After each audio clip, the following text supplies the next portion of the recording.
మా తండ్రి ఉదయకాల సమయంలో పాఠం చెప్తున్న నాకు మంచి జ్ఞానాన్ని వినేవారికి గ్రహించుకుని మంచి మనసు దయచేయమని క్రీస్తునామని ప్రార్థన అడిగి పెట్టుకుంటున్నాం పరమ తండ్రి. ఆమెన్. మీది క్రితం శనివారం జరిగిన పరీక్ష రిజల్ట్ వచ్చే ఆదివారం ఇస్తానండి. ఈరోజు రెండో పూట కూడా మీ అందరికీ ప్రేయర్ ఉంది. వచ్చే ఆదివారం ఆగస్టులో 5వ ఆదివారం ఉదయం సాయంకాలం కూడా నాయనండి నిర్గమాకాండం మొత్తం వివరించేస్తాను. మంచి వీడియో కూడా ఒకటి ఉంది, వీడియో చూద్దరు. కానీ ఉదయము సాయంకాలం వచ్చే ఆదివారం నిర్గమాకాండం చెప్పేసి మీకు అక్టోబర్లో జరిగే ఎగ్జామ్ మెటీరియల్ కూడా ఇచ్చేస్తాను. అక్టోబర్లో జరిగే ఎగ్జామ్ మెటీరియల్ ఏంటి? కీర్తనల గ్రంథ వివరణ, నిర్గమకాండం గ్రంథ వివరణ. తర్వాత మళ్ళీ సామెతలు, 1వ తెస్సలోనిక, 2వ తెస్సలోనిక అప్పుడు ఇస్తాను. తెస్సలోనిక పత్రిక 3 మొత్తం 7 అధ్యాయాలు వస్తాయి. ఈ సామెతలేమో 31 వస్తుంది. చాలామంది సామెతలు చదివేశారు, చదువుతూ ఉన్నారు. ఎంత చదివినా సామెతలు ఇంకా మిగిలి ఉంటాయండి. సాంగ్స్ బుక్ చేతులతో రాసి మీ అందరికి ఇచ్చాను. ఇది ప్రింట్ తీపించడానికి ఇలా సెట్ చేశాను. కానీ ఈ సైడ్ బొమ్మలు కొంచెం ఓవర్ అయినాయి కదా, సరే హరిబాబు కూడా చూపించాను. ఈ సైడ్ బొమ్మలు బాగా ఓవర్ అయినాయి. అంటే నాకు అడ్జస్ట్మెంట్ చేయడం కుదరలేదు. నిదానంగా మళ్ళీ నేర్చుకుని మా కోడేశ్వర డైరెక్షన్లో ఇలా వచ్చింది.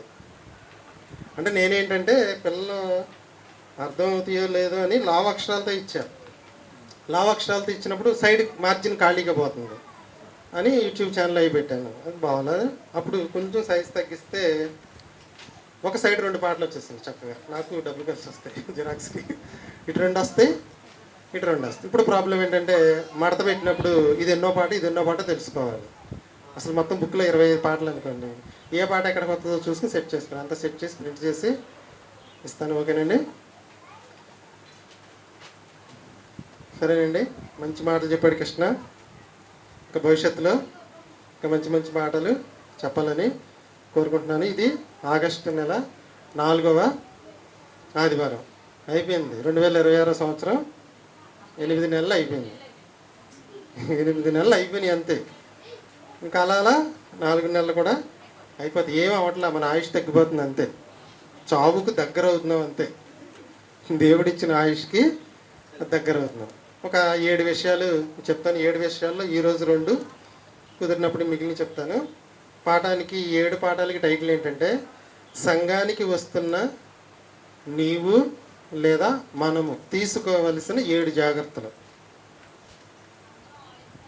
బయట వాళ్ళకి కదండి ఇది.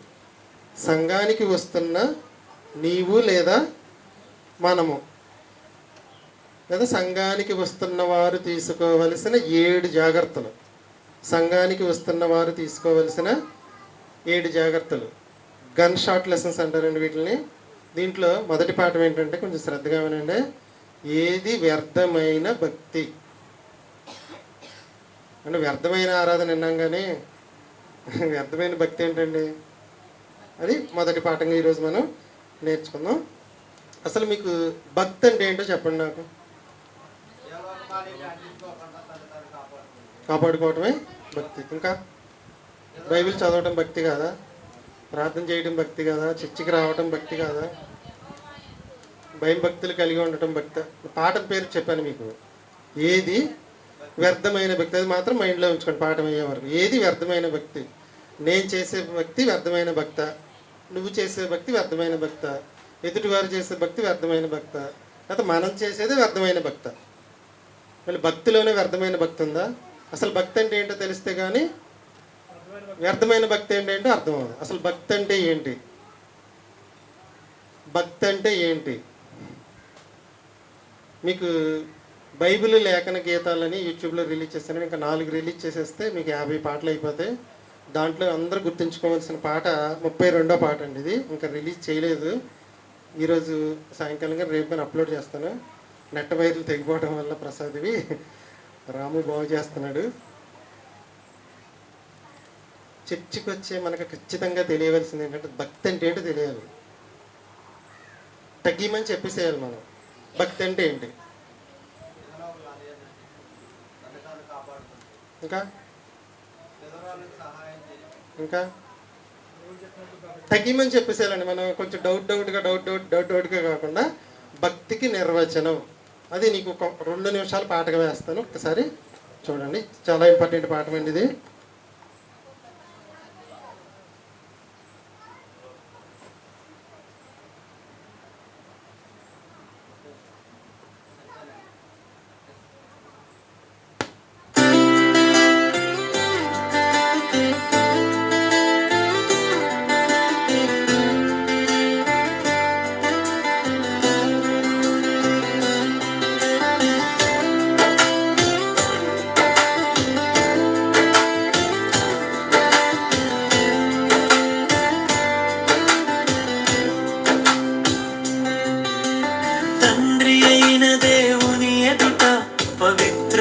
నిష్కళంకమునైన భక్తి ఏదనగా దిక్కులేని పిల్లలను విధవరాండ్రను వారి ఇబ్బందిలో పరామర్శించుటయు ఇహలోక మాలిన్యము.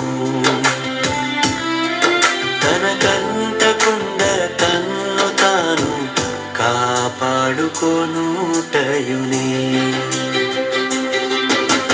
తండ్రి అయిన దేవుని ఎదుట పవిత్రమును నిష్కళంకమునైన భక్తి ఏదనగా దిక్కులేని పిల్లలను విధవరాండ్రను వారి ఇబ్బందిలో పరామర్శించుటయు ఇహలోక మాలిన్యము.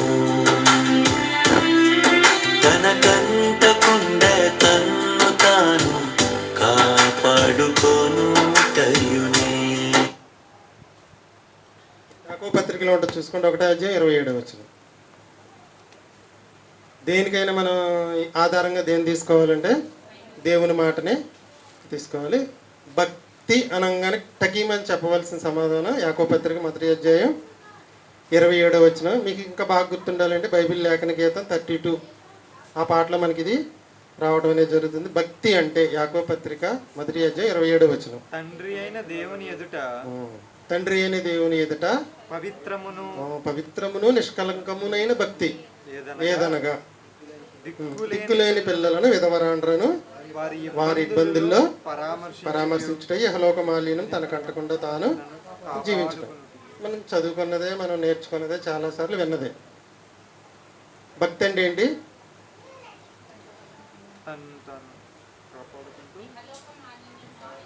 అవసరమైన వారికి సహాయము చేయడము ప్లస్ ఇహలోక మాలిన్యము అంటకుండా జీవించడం. కరెక్ట్గా చెప్పాలండి అందరూ. భక్తి అంటే ఏంటంటే అవసరమైన వారికి సహాయం చేయటం, ఇహలోకంలో ఉన్న పాపాన్ని అంటించుకోకుండా ఉండటం, ఇది భక్తి. చాలా ఇంపార్టెంట్ అండి మాట, ఎందుకంటే భక్తి జీవితానికి అవసరమైన మాట ఏంటి? అవసరమైన వారికి సహాయం చేయడము ప్లస్ ఇహలోకంలో ఉన్న పాపాన్ని మనకి అంటించుకోకుండా ఉండడం. కొందరు ఏమంటారంటే సేవా కార్యక్రమాలు మాత్రమే చేస్తామండి, పాపాన్ని మాత్రం పట్టించుకోమంటారు. లోకంలో చాలామంది ఉన్నారు. దుప్పట్లు పంచుతారు, అవి పంచుతారు, ఈ పంచుతారు, అవి పంచుతారు, ఈ పంచుతారు. పాపం దగ్గరికి వచ్చేటప్పటికి పట్టించుకోరు. మానవ సేవ అంటారు, సరిపెట్టేస్తారు. కొంతమంది పాపం విషయంలో చాలా జాగ్రత్తగా ఉంటారు, సేవా కార్యక్రమాలు అస్సలు పట్టించుకోరు. మరి ఇద్దరు చేసేది భక్తేనా? భక్తి అంటే పాపాన్ని అంటించుకోకుండా ఉండటమే భక్తి కాదు, సేవా కార్యక్రమాలు చేయటమే భక్తి కాదు. రెండు కలిపి ఉంటేనే భక్తి. ఇది మీరు అర్థం చేసుకుంటే పాఠం మీకు ఈజీగా అర్థమవుతుంది. భక్తి అంటే సేవ, అవసరమైన వారికి సహాయం చేయడము ప్లస్ ఇహలోకంలో ఉన్న పాపాన్ని అంటించుకోకుండా ఉండడం. ఈ రెండు చేస్తేనే భక్తి. ఒకటి చేసి ఒకటి చేయకపోయినా, ఇంకోటి చేసి ఇంకోటి చేయకపోయినా అది భక్తి కాదు. ఓకేనా? భక్తి అంటే ఏంటి చెప్పండి ఇప్పుడు? అవసరమైన వారికి సహాయం చేయడము మరియు పాపాన్ని అంటించుకోకుండా జీవించడమే భక్తి. కొందరు ఏం చేస్తారని చెప్పారు మీకు? సేవా కార్యక్రమాలు మాత్రమే చేస్తారు, పాపాన్ని పట్టించుకోరు. కొందరు పాపం గురించి చాలా జాగ్రత్తగా ఉంటారు కానీ ఎదుటి వారికి ఏ సహాయము చేయరు. ఇద్దరూ భక్తులు కాదు, వారిద్దరూ కూడా భక్తులు కాదు. ఇద్దరు భక్తులు గారు, వారి భక్తి భక్తే కాదు. మరి ఏది భక్తి? అవసరమైన వారికి సహాయం చేస్తూ అవసరమైన వారికి సహాయం చేస్తూ పాపం అంటకుండా జీవించడం. అవసరమైన వారికి అంటే మనకి కరెక్ట్గా 2 భాగాలకి విడగొట్టాడు అక్కడ. అనాథ పిల్లలని ఎవరు, అనాథలకు విధవరాండ్రకు మీరు ఖచ్చితంగా వారి ఇబ్బందుల్లో ఎంతో కొంత సహాయం అనేది చెయ్యాలి. చేస్తూ నువ్వు భక్తి చేస్తేనే నువ్వు చేసేది భక్తి. అలా కాకుండా నువ్వు భక్తి మాత్రమే అనుకుని అసలు వాటి గురించి ఏం పట్టించుకోకుండా, పాపం గురించి ఏం పట్టించుకోకుండా చర్చకు వచ్చి వెళ్ళిపోతే ఇది భక్తి మాత్రం కాదు. తెల్లబట్టలు వేసుకోవడం కూడా భక్తి అనేది కాదు. చాలామంది ఈరోజు ఆదివారం వస్తే వైట్ అండ్ వైట్ వేసేస్తారు. ఏంటంటే భక్తికి గుర్తు అంటారు. భక్తి అంటే ఏంటి చెప్పండి? ఇన్నిసార్లు ఎందుకు చెప్తున్నానంటే మన భక్తి జీవితానికి ఇది అవసరం కాబట్టి. సహాయము చేయడము, అవసరమైన వారికి పాపాన్ని అంటించుకోకుండా జీవించడం. ఉదాహరణకి మరి మనం చేసేది కరెక్టేనా? మనం కూడా చూసుకోవాలి కదా. చాలా కార్యక్రమాలు చేసుకుంటూ వచ్చాం 20 సంవత్సరాల్లో. మొన్న ఆగస్టు 15 జరిగిన కార్యక్రమాలు చూసుకుందాం. సింపుల్గా చెప్తాను మీకు. ఏమండి, ఆగస్టు 15 రోజున ఎవ్రీ సెమినార్కి మీకు సేవా కార్యక్రమాలు చేస్తాను నేను, దేవుని కార్యక్రమాలు కూడా చేస్తాను. మీకు తెలుసు ప్రతి దాంట్లో 50% అది ఉంటుంది, 50% అది ఉంటుంది. మొత్తం మన ఆగస్టు 15 రోజున 10,000 రూపాయలు ఖర్చు అయిందండి. అనద్దు, మొత్తం చెప్తాను నేనండి. 2 పిల్లలకి సెకండ్స్ సైకిల్ కొనిచ్చానండి. 3,000 రూపాయలు అయింది. 2కి సెకండ్ సైకిల్స్ ఇచ్చాను. అలాగే స్కూల్లో ఆగస్టు 15కి ఒక 1,250 రూపాయలతో పిల్లలకి బాక్సులను బిస్కెట్లు అవి ఇవ్వడం అనేది జరిగింది. అలాగే మీ అందరికి మెటీరియల్ ఇచ్చాను, 500 అయింది. ఫ్లెక్స్లు ఇచ్చాము, 800 అయింది. ఈ 6 నెలల్లో మనకి కరెంటు బిల్లు కానీ ద్రాక్షరసం బిల్లు కానీ 600 అయింది. అలాగే మౌత్ ఒకటి కొన్నానండి. మన మౌత్ పని చేయట్లేదు, మీకు తెలుసు కదా, స్తమానం ఆగిపోతుందని. ఇదే అహూజా కొంటే 2,500 అంట. అంత నేను పెట్టలేక వేరే కంపెనీది డివాజీ అంట 900కి తీసుకురావడం అనేది జరిగింది. అదేవిధంగా ఈ గొట్టాల రిపేరు, వైర్ల రిపేరు అది 600 అయిందండి. అలా కాకుండా మనం ఆ రోజు భోజనాలు పెట్టుకున్నాము, 2,500 అక్కడ కట్టాను. ఆటో వేసుకెళ్ళి వచ్చినందుకు 100 రూపాయలు ఆయిల్ పంపించాం, ప్రసాద సాక్ష్యం. కరెక్ట్గా డివైడ్ చేసుకుంటే 5,000 సేవకి వెళ్ళిపోయాను, 5,000 సంఘానికి వెళ్ళినంటే. సంఘానికి ఎందుకు అది పరీక్ష ఇవన్నీ ఎందుకంటే దేవుని దగ్గరగా పాపానికి దూరంగా చేయడం. ఇలా మీరు చూసుకుంటే ఇప్పటి వరకు నేను చేసుకొచ్చిన ప్రతి కార్యక్రమంలో 50% సేవ ఉంటుంది, 50% దేవుని పిల్లలకు ఉంటుంది. ఉదాహరణకి మనకి డిసెంబర్ 25న ఎగ్జామ్ జరిగిద్ది, మీ అందరికీ తెలుసు. ఎగ్జామ్ పెట్టి గిఫ్ట్లు ఇచ్చి మనీ ప్రైజ్ ఇచ్చి దులిపేసుకుంటామండి చేతులు. మళ్ళీ ఏం చేస్తాం? ఆయనకి ఎంత ఖర్చు అవుతుందో అంతకు అవసరమైతే కొంచెం ఎక్కువైనా సరే ఆ రోజు మనం క్రీస్తు పేరు మీద పిల్లలకు గిఫ్ట్లు అవి పంచుతామండి. అదే ఏమంటారంటే స్టేషనరీ సామాన్స్. అలా చూసుకుంటే మనకి ప్రతి దాంట్లో కూడా మన దాంట్లో ఏముంటుంది అంటారు, ఒకటి అది ఉంటుంది, ఒకటి ఇది ఉంటుంది. ఒక గ్రామానికి 5గురు సువార్త చేయడానికి వెళ్ళారు. దుమ్ము దులిపేస్తున్నారు సువార్త, మైక్ పట్టుకుని ఊరంతా తిరిగి చెప్పేశారు. ఒక అబ్బాయి వచ్చి, నువ్వు ఎంత చేస్తే ఎవడు నమ్ముతాడయ్యా? అవి ఎదురుగుండా ఇంట్లో ముసలాయన ఉన్నారు, పిల్లలు లేరు, చలికాలం, 1-2 దుప్పట్లు కొనివ్వు, చక్కగా నీ మాట వింటారు అనే మాట చెప్పాడంటే అబ్బాయికి బైబిల్ తెలియదు, వాక్యం తెలియదు, దేవుడు తెలియదు. అంటే బైబిల్లో ఉన్నదేనా లేదా? ఏమన్నాడు? భక్తి అంటే ఏంటి? నీకున్న దానిలో ఇవ్వగలిగితే నీకు సంపాదనలో ఏమండి అప్పు చేసి చేయమని దేవుడు ఏం చెప్పలే మనకి. మన సంపాదనలో మన ఖర్చుల్లో అన్ని పోను, మిగిలిన దాంట్లో కొంత ఏం చేయమంటున్నాడంటే సేవా కార్యక్రమాలకి ప్లస్ మన పాపాన్ని అంటించుకోకుండా 2 కలిపితే భక్తి. భక్తి అంటే ఏంటి చెప్పండి?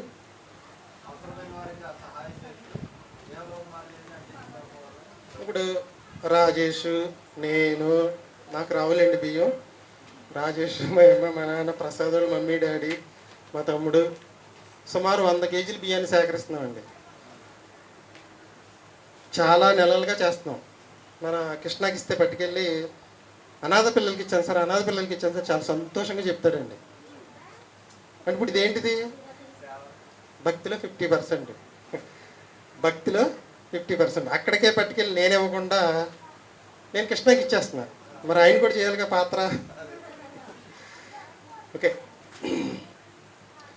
కొంతమంది నేను దేవుని కార్యక్రమాలు మాత్రమే చేస్తాను, సేవా కార్యక్రమాలు పట్టించుకోను అనేవాడు భక్తిపరుడు కాదు. నేను సేవా కార్యక్రమాలు మాత్రమే చేస్తాను, పాపం గురించి పెద్దగా పట్టించుకోను అనేవాడు కూడా భక్తుడు కాదు. మానకుండా చర్చికి, మానకుండా ప్రార్థన, మానకుండా బైబిల్ చదవటం చేస్తున్న మనిషి ఇంటికి అడుక్కునేవాడు వస్తే 4 బియ్యం గింజలు వేయలేదనుకోండి, అర్థం చెప్పింది. మానకుండా చర్చికి వస్తాం, మానకుండా ప్రార్థన చేస్తాం, మానకుండా బైబిల్ చదువుతాం. నెలలోనూ 15 రోజులకు ఒకరోజు ఇంటికి అడుక్కునేవాడు వచ్చాడు, కూర్చుని బియ్యం వేయమ్మా అని అడిగాడు. మనం బియ్యం వేయలే. మనం భక్తి పరులమా? మనం చేసేది భక్త? అది నేను అడిగే ప్రశ్న. కాదు. మన ఇంట్లో లేవప్పుడు లేవని చెప్పడం తప్పేం కాదు, మనల్ని ఏమో కొట్టరు తిట్టరు. మన ఆస్తులే పట్టుకెళ్ళిపోవడం అండి. అంటే నేను మీకు ఎందుకు చెప్తున్నానంటే భక్తికి అర్థం. నేను పాఠం పేరు ముందే చెప్పండి. సంఘానికి వస్తున్న నీవు తీసుకోవలసిన 7 జాగ్రత్తల్లో మొదటి జాగ్రత్త భక్తి విషయంలో తీసుకోవలసిన జాగ్రత్త. మానకుండా చర్చకు వచ్చినా, మానకుండా ప్రార్థన చేసినా, మానకుండా బైబిల్ చదివినా, అడిగినోడు ఇంటి ముందుకు వస్తే మనం ఏమీ చేయకుండా పంపించేసి నేను భక్తి పరుణ్ణి నువ్వు అనుకున్నా, నేను అనుకున్నా, దేవుడు అనుకోడు. బైబిల్ ఏమి ఇచ్చాడంటే సహాయం చేయడము, పాపాన్ని అంటించుకోకుండటము, ఈ 2 చేస్తేనే భక్తి. నీవు భక్తిపరుడు. ఇప్పుడు చెప్పండి, భక్తి అంటే ఏంటి?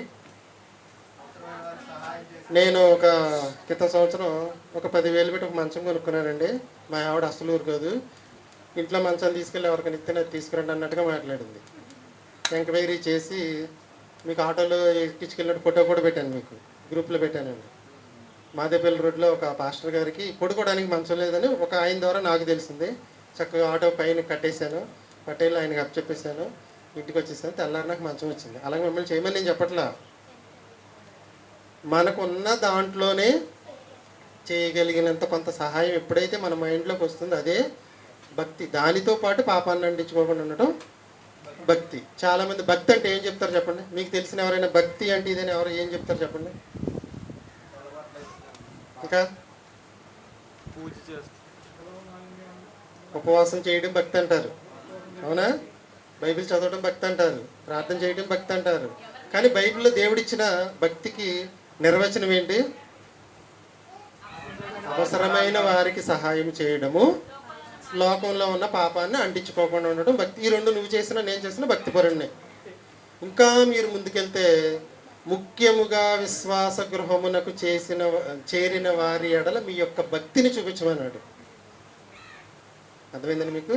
ముఖ్యముగా విశ్వాస గృహానికి చేరిన వారి ఎడల మీ యొక్క భక్తిని చూపించమన్నాడు. అంతే. నువ్వు చేసే సహాయం ఏదైనా చేయాలనుకుంటే ఎక్కడ చేయాలంటే ఫస్ట్ ఎక్కడ చేయాలంటే విశ్వాస గృహంలో చేరిన వారి అవసరాలకి చెయ్యాలి.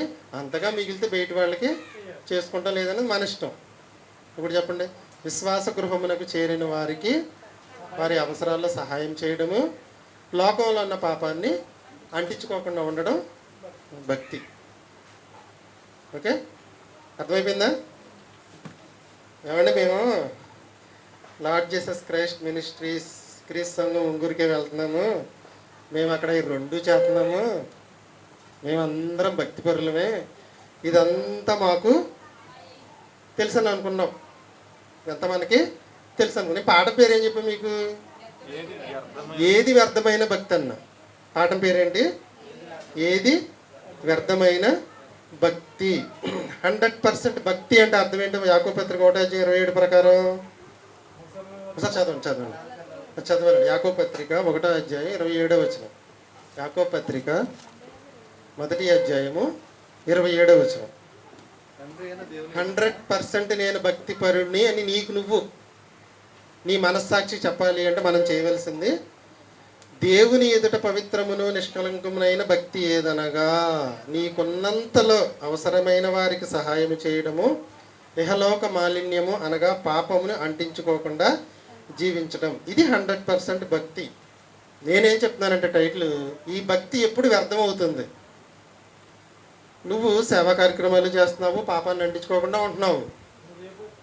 కానీ ఈ భక్తి అనేది ఎప్పుడు వ్యర్థమైపోద్ది. నువ్వు ఎంత చేసుకొచ్చినా నీ భక్తి ఎప్పుడు వ్యర్థమవుతుంది. భక్తి అంటే ఏంటి చెప్పండి.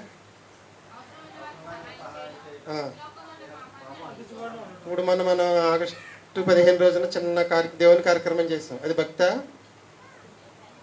భక్తే. 50%. మీరు చెప్పిన దాంట్లో లేదు కదండి. మరి మీరు చెప్పిన దాంట్లో జాగ్రత్తగా ఆలోచించాలి వాక్యాన్ని. అవసరమున్న వారికి సహాయం చేయడము, పాపాన్ని అంటించుకోకుండా ఉండటం, ఈ 2 కార్యక్రమాలు ఏమన్నా దాంట్లో జరిగినాయి అంటే ఆ పేరు మీద 2 కార్యక్రమాలు చేస్తాం మనం, అంతే. ఆ పేరు పెట్టి 2 కార్యక్రమాలు చేసేసాం. సేవా కార్యక్రమాలు చేసాము, పాపానికి దూరం. పరీక్ష ఎందుకు పెట్టాము చెప్పండి. వాక్యం నేర్చుకుంటే ఏమవుతుంది? హృదయంలో వాక్యం నిండిద్ది. దావీదు గారు ఏమన్నాడు? నేను పాపము చేయకుండానట్లు నా హృదయంలో నీ వాక్యమును ఉంచుకొని అన్నాను. కొంచెం కొంచెం ముందుకెళ్తే మీకు అర్థమవుతుందండి. ఓకేనా? ఇప్పుడు చెప్పండి, 100% భక్తి ఏంటి? ముఖ్యముగా విశ్వాస గృహమునకు చేరిన వారి ఎడల మన యొక్క సహాయాన్ని అందించడము, ప్లస్ లోకంలో ఉన్న పాపాన్ని అంటించుకోకుండా ఉండడము. అంతా ఓకే, తెలిసిపోయింది, అంతా చేస్తున్నాం అనుకున్నాం. మనం చేసే భక్తి ఎప్పుడు వ్యర్థమైపోద్ది. చిన్న తప్పిదం వల్ల ఈ భక్తి అంతా వ్యర్థమైపోతుందండి. బైబిల్లో అక్కడే 5వ వచనంలో ఉంది, అంతే. ఎవడైనాను అంత గౌరవంగా ఏం చెప్పలేదండి ఆయన. ఏమండి హరిప్రసాద్, ఎవరైనాను అంటున్నావు నువ్వు గౌరవంగా. దేవుడు అక్కడ గౌరవంగా వాళ్ళ ఎవడైనాను అన్నాడు. అంటే ఆడెవడైనాను అంటే అర్థం ఏంటండి? ఎవడైనాను అంటే అర్థం ఏంటి చెప్పండి. 50 సంవత్సరాలు చర్చికి వెళ్ళిన, 7,000 మెసేజ్లు చెప్పిన, 7 ఉంగరాలు ధరించిన, ఎవడై అంటే ఎంత గౌరవం లేకుండా మాట్లాడుతున్నాడు చూడండి దేవుడు. నీవు ఎవడైనా సరే నోటికి కళ్ళెము పెట్టుకొనక తన హృదయమును మోసపరుచుకొనుచు భక్తి గలవాడనని అనుకుని ఎడల వాని భక్తి. ఇప్పుడు చెప్పండి, వ్యర్థమైన భక్తి ఏంటి? అది కూడా ఒక్క నిమిషం పాట వేస్తాను, ఒక్కసారి గుర్తుంచుకోండి. 32వ పాట, 31వ పాట ఈ పాఠానికి సంబంధించి రాశాను. మొదటి భక్తి అంటే ఏంటి, 32వ పాట. 31ది ఏ భక్తి వ్యర్థం. ఇది బైబిల్ లేఖన గీతాలు అంటారు. ప్రపంచవ్యాప్తంగా ఇప్పటివరకు ఎవరు రిలీజ్ చేయలేదండి, మనమే రిలీజ్ చేసాము. 50 పాటలు అయిపోతాయి. వచ్చినవే మళ్ళీ వచ్చి గుణపల్లా గుచ్చుతా ఉంటుంది. అంటే ఒక మాట ఎక్కువ సార్లు వింటే ఏమైంది? బాగా నాటుకుంటుంది. ఓకేనా? పాట పేరేంటి? ఏది వ్యర్థం. ఇప్పుడు ఇక్కడ కూర్చున్న వాళ్ళదో, నాదో, మీదో, లేకపోతే అందరిదో వ్యర్థమైన భక్తిని తేలి వెళ్ళిపోయామనుకోండి, వచ్చే వారం ఎవరు చర్చికి రాకండి. ఇంకెందుకు? మనం చేసే భక్తి అంతా వ్యర్థమని తేలిందనుకోండి, చర్చికి వచ్చి కూడా వేస్ట్ కదా, అంతే కదా? ఓకే, ఈరోజు తేల్చుకుందాం.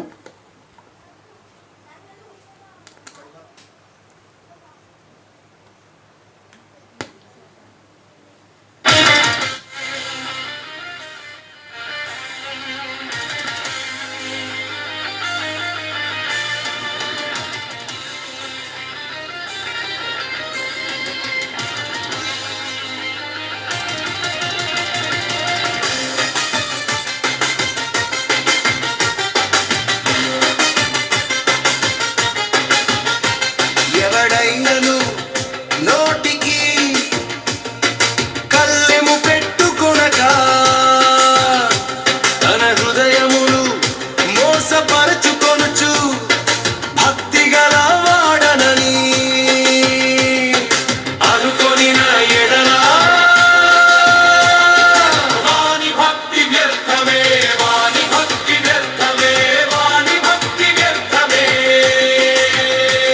ఎవడైనను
చెప్పండి ఇప్పుడు. యాకోబు పత్రిక 1వ అధ్యాయం 26వ వచనం ఇప్పుడు చదవండి. వాడెవడైనను, ఎంత గౌరవం లేకుండా మాట్లాడుతున్నాడు చూడండి దేవుడు.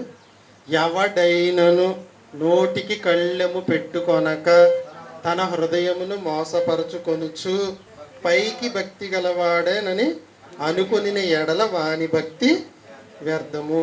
నోటికి కళ్ళెము పెట్టుకోలేని వాని భక్తి వ్యర్థము. నోటికి కళ్ళెము పెట్టుకోలేని వాని భక్తి వ్యర్థము. నోటికి కళ్ళెము పెట్టుకోలేని వాని భక్తి వ్యర్థం. దీని అర్థం ఏంటండి?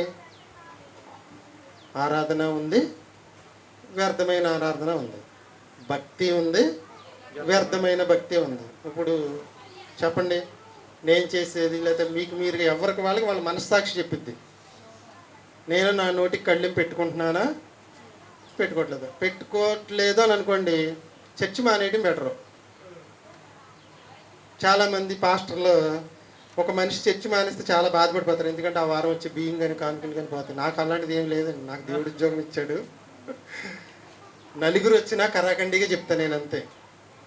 ఎంతమంది వచ్చినా, ఒకళ్ళు వచ్చినా, ఇద్దరు వచ్చినా, దేవుడు ఏది చెప్పమన్నాడో నేను చెప్పానండి ఆ మాట. ఏం చెప్పినాయండి దేవుడు? అయ్యా అంటలా, బాబు అంటలా. నువ్వు ఎవడైనా సరే నీ నోటికి కళ్ళెం పెట్టుకోకపోతే నీ భక్తి వ్యర్థం. వ్యర్థం అంటే అర్థం ఏంటి? ఒక ఉదాహరణతో చెప్తా మీకు. వ్యర్థం అనే మాటకి చిన్న ఉదాహరణతో చూస్తే మీకు అర్థమైంది. వ్యర్థమైన పనులు అంటే అర్థం ఏంటంటే ఉనికి ఉన్నట్టుగా కనిపిస్తే కానీ నిజంగా ఉండవు. ఉనికి ఉన్నట్లుగా కనిపిస్తే కానీ నిజంగా ఏమీ ఉండవు. ఇంకో అర్థంలో పనికిరాంది అని అర్థం.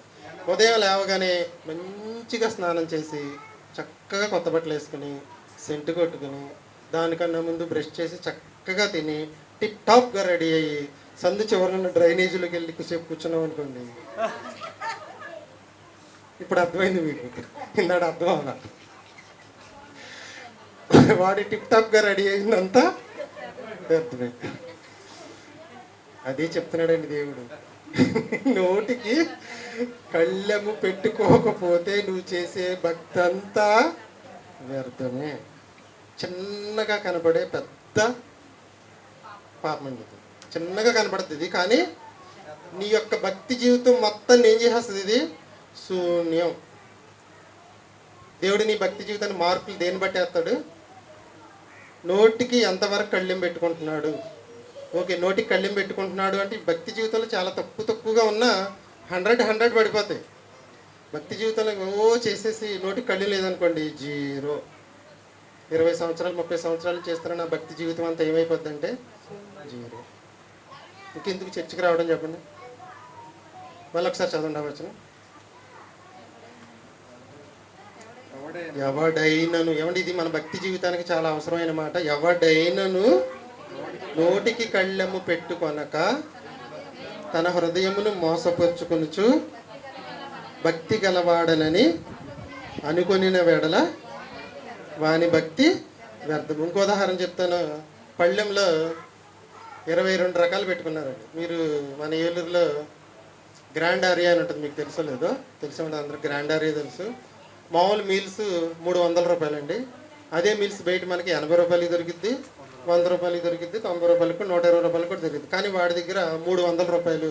కూరలో 10 రకాలు ఇస్తాడు, చారులో 6 రకాలు ఇస్తాడు, ఇగురులోకి 3 రకాలు ఇస్తాడు, స్వీట్లో చిన్నగా 3 రకాలు ఇస్తాడు. అన్నీ మనం తినలేమండి. కానీ ఎంత ఇస్తాడు? మొత్తం 30 రకాలు ఇస్తాడు. ప్లేట్లోనే 30 గిన్నెలు ఇచ్చేస్తాడు. పక్కన ఒక దాంట్లో చిన్న కాకిరెట్ట పెట్టించాడు అనుకోండి, తింటారా? ఏ 300 రకాలు ఒక రకమే కదా. అలాగే మన భక్తి జీవితం కూడా 330 రకాలున్న భోజనం చిన్న కప్పులో కొంచెం కాకిరెట్ట అక్కడ పెడితే మొత్తం ఎలాగ 0 అయిపోయిందో తీసే అంటాము. నువ్వు ఎంత భక్తి జీవితం చేసినా నీ నోటికి అనేది కళ్ళెం అనేది లేనప్పుడు భక్తి వ్యర్థం. పాఠం పేరు ఏం చెప్పాను మీకు? ఏది వ్యర్థమైన భక్తి. ఇప్పుడు వెళ్ళి డ్రైనేజీలో కాసేపు కూర్చొని లేచాడు అంటే ఈ టిప్గా రెడీ అయిందంతా కూడా ఏంటి? వ్యర్థమే. మనం చర్చకు వచ్చిందంతా వ్యర్థమే, బైబిల్ చదివిందంతా వ్యర్థమే, పరీక్షలు రాసిందంతా వ్యర్థమే, ప్రార్థన చేసిందంతా వ్యర్థమే. ఎప్పుడు అర్థం ఉంటుంది దానికంటే నోటికి కళ్ళెము పెట్టుకున్నాడు. ప్రతిరోజు ప్రార్థన, వాక్యపఠనం, చర్చికి వెళ్ళడం, జనాలందరూ దీన్ని భక్తి అని అనుకుంటారు. అదే మనిషి నాలుకను అదుపు చేసుకోలేకపోతే ఏమవుతుందండి? మన భక్తి వ్యర్థమైపోతుంది. కాబట్టి మన భక్తి జీవితం వ్యర్థం కాకుండా కాపాడుకోవాల్సిన బాధ్యత మనది. అదే మనిషి నాలుకను అదుపు చేసుకుని ఏం చేయాలండి? ఏదేదో మాట్లాడేసేయడం చేయకూడదు, కోపంతో అసభ్యమైన మాటలు మాట్లాడకూడదు, అబద్ధాలు చెప్పకూడదు, ఇతరులు నిందించడం అనేది చేయకూడదు. ఒక్క మాటలో చెప్పాలి అంటే నేను నా నోటిని అదుపులో ఉంచుకున్నాను, నా భక్తి ఎప్పటికీ వ్యర్థం కాదని మనం ఇతరులకు చెప్పే స్థితిలో మనం ఉండాలి. ఎవరైతే నోటిని అదుపులో పెట్టుకుంటారో వాళ్ళ యొక్క ప్రార్థన వ్యర్థం కాదు, భక్తి జీవితం వ్యర్థం కాదు, బైబిల్ పఠనం వ్యర్థం కాదు, వారు చేసేది ఏది కూడా వ్యర్థం అవ్వదు. బయటకు మంచిగా కనిపించిన అతను హృదయం ఏమవ్వలేదంటే మారలేదు. హృదయం ఎప్పుడైతే మారలేదో నోరు అనేది అదుపులో ఉండదు. హృదయంలో ఎప్పుడైతే మార్పు వస్తుందో ఆటోమేటిక్గా నోరు అనేది ఎక్కడికి వస్తుందంటే అదుపులోనికి వస్తుంది. చెప్పండి. నోటికి కళ్ళెము పెట్టుకోలేని వాని భక్తి వ్యర్థము. నోటికి కళ్ళెము పెట్టుకోలేని వాని భక్తి వ్యర్థము. భక్తి అంటే ఏంటి?